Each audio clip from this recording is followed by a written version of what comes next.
சினிமாவில் உச்சம் தொட்டுவிட்டு தற்போது அரசியலில் பயணிக்க தொடங்கியிருக்காரு. இந்த நிலையில் வினோத் இயக்கத்தில் ஜனநாயகன் படத்தில் நடித்து முடிச்சிருக்காரு.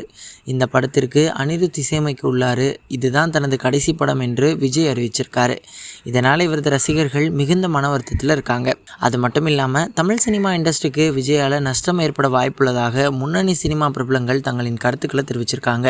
வருஷத்துக்கு சுமார் 500 கோடி ரூபாய் விஜயால் இழப்பீடு ஏற்பட போகிறது என்றும், இதனால் சினிமா துறையை நம்பி இருக்கிற பலரும் நஷ்டத்தில் தள்ளப்பட போவதாக தகவல்கள் வெளியாகியிருக்குதான். இது ஒரு புறம் இருக்க, மறுபுறம் விஜயின் அரசியல் வருகையை கட்டம் கட்டி விமர்சித்துட்டு வராங்க.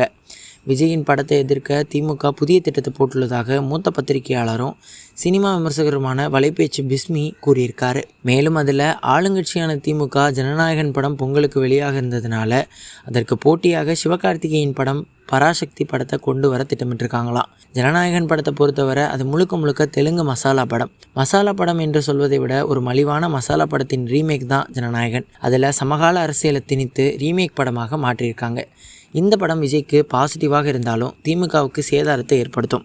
அதற்கு பதிலடி கொடுக்க நினைத்து சிவகார்த்திகேயனின் பராசக்தி படத்தை 5 நாட்கள் கழித்து வெளியிட திட்டமிட்டிருக்காங்க. பொங்கல் அன்று இந்த படத்தை வெளியிட்டால் இந்திய எதிர்ப்பு போராட்டத்தை மையப்படுத்திய கதை, அன்று திமுக எப்படியெல்லாம் இருந்துச்சு, தமிழ்நாட்டிற்காக எப்படியெல்லாம் ரத்தம் சிந்தினார்கள் என்று இந்த படத்தில் இருக்குமா.